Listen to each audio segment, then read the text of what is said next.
আচ্ছা, সকলকে শুভ সন্ধ্যা। আমি এসি ইনস্টিটিউশনের আজকে মালদার যে চ্যাপ্টারটা আমরা পড়ছিলাম এর 3-এর সমস্যাগুলো আজকে পড়ব, ঠিক আছে?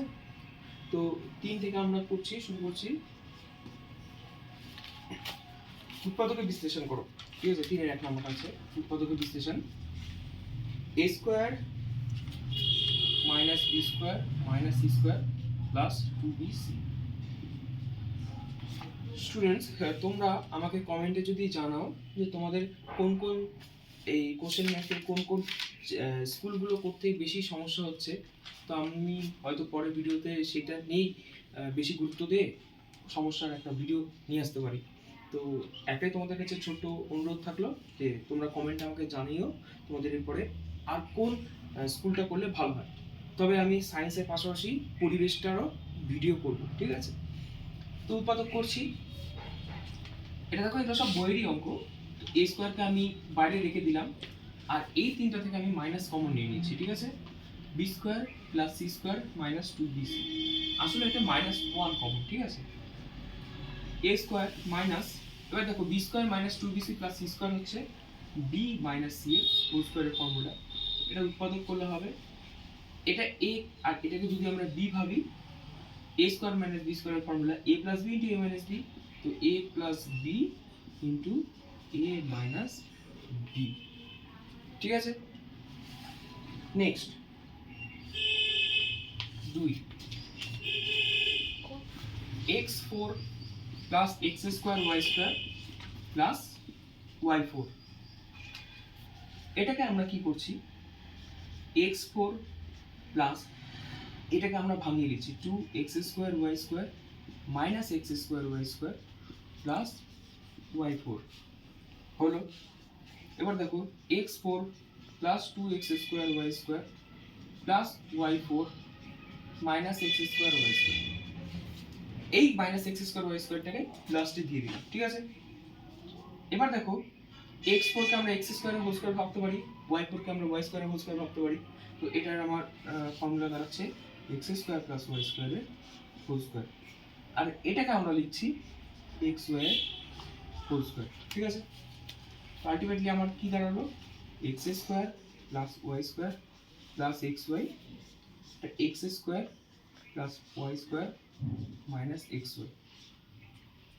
আশা করি তোমাদের কোনো সমস্যা নেই, বুঝতে পেরেছো? Next number 3।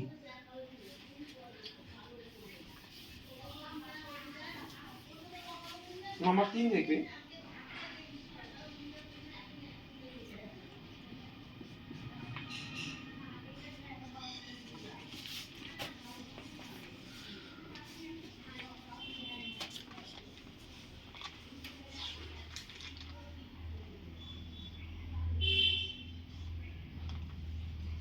Four A square plus 4ab minus C square plus B square.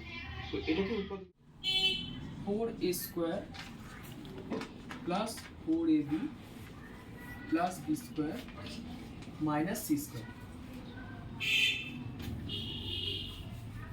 এবার দেখো 4a স্কোয়ারকে লিখছি আমি 2 এর হোল স্কোয়ার, আর বি স্কোয়ারকে বি স্কোয়ারই লিখলাম।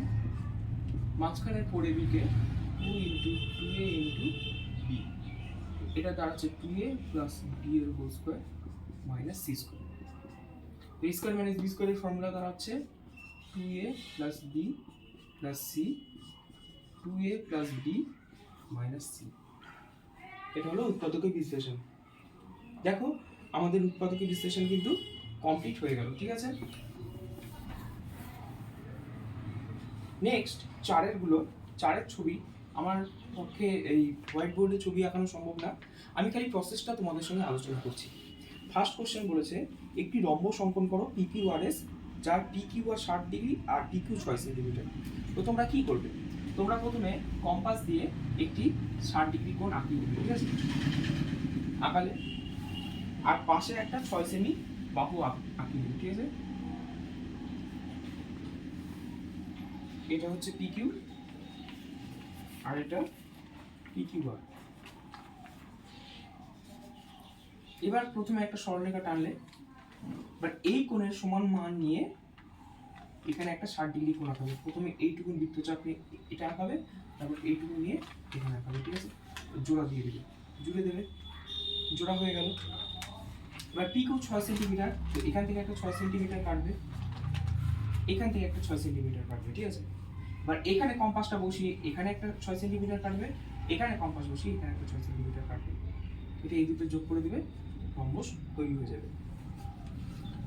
নেক্সট 2 নাম্বার 2, একটা আয়তক্ষেত্র অঙ্কন করতে বলেছে এবিসিডি, যার এবি বাহু 6 সেন্টিমিটার আর বিসি বাহু 4 সেন্টিমিটার।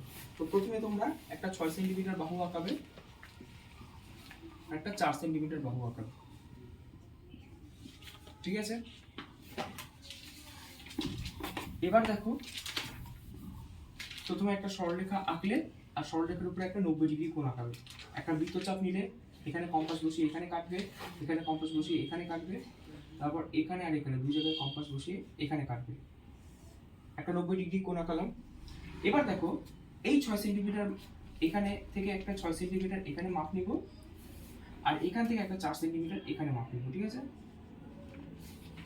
আবার এই 6 সেন্টিমিটার থেকে এখানে কম্পাস বসিয়ে এখানে একটা 4 সেন্টিমিটার কাটবো, আর এই 6 সেন্টিমিটারের মাপ নিয়ে এখানে কম্পাস বসিয়ে এখানে একটা কাটবো।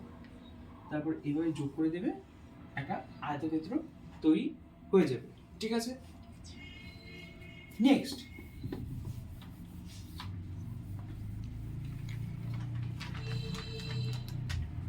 হচ্ছে 5 নাম্বার।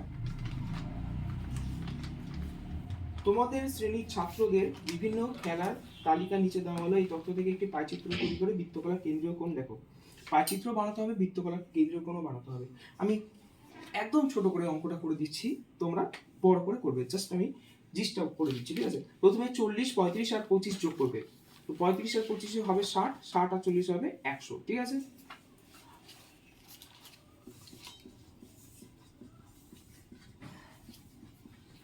হলো। এবার দেখো, বৃত্তকলা কেন্দ্রীয় কোণ আমরা কি করে বের করি? প্রথমে ফুটবল যদি বের করি, ফুটবল আছে 40, ক্রিকেট 35 আর হকি 25।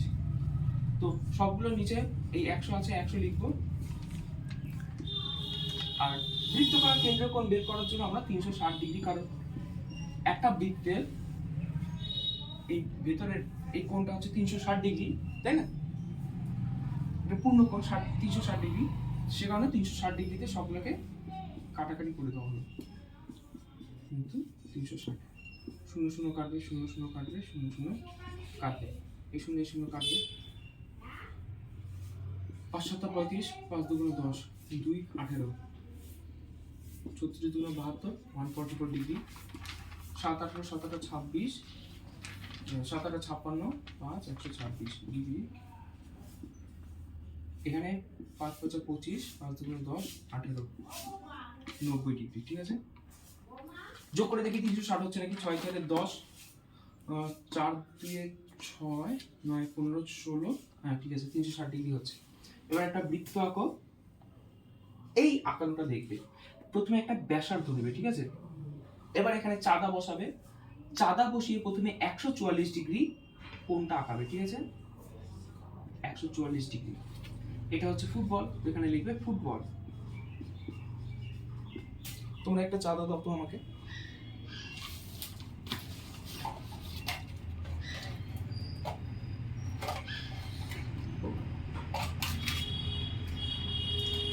ধরো এই চাঁদাটা এখানে বসালাম, ঠিক আছে? বসিয়ে দেখো 144° মোটামুটি এইসব জায়গায় আসছে, ঠিক আছে? ধরো এখানটায় 144° হলো, ঠিক আছে? বা যেখানে এই বাহুটা শেষ হলো সেখানেই চাঁদাটা বসাবে, ঠিক আছে? বসিয়ে যে নেক্সট কোনটা আছে 126, সেই 126টা এখানে করবে। 126টা মোটামুটি এইসব জায়গায় আসবে। এটা 126°। এটা হচ্ছে ক্রিকেট। আর লাস্টে দেখবে 90° হবে, এটা হচ্ছে হকি, ঠিক আছে? আশা করি বুঝতে পেরেছো। তোমাদের যদি কোনো সমস্যা হয় অবশ্যই তোমরা কমেন্ট করো, আর ভিডিওটা ভালো লাগলে লাইক শেয়ার অ্যান্ড সাবস্ক্রাইব করে দিও। তোমাদের বন্ধু সার্কেলের যেসব গ্রুপ আছে সেই গ্রুপে এই ভিডিওটা অবশ্যই শেয়ার করে দিও। সকলে ভালো থাকবে, পরীক্ষার প্রিপারেশন ভালো করে নাও, ভালো করে পরীক্ষা দিবে, আর ফার্স্ট সামিটিভ এর পরে ম্যাথে কত পাচ্ছ অবশ্যই আমাকে জানাবে। Thank you.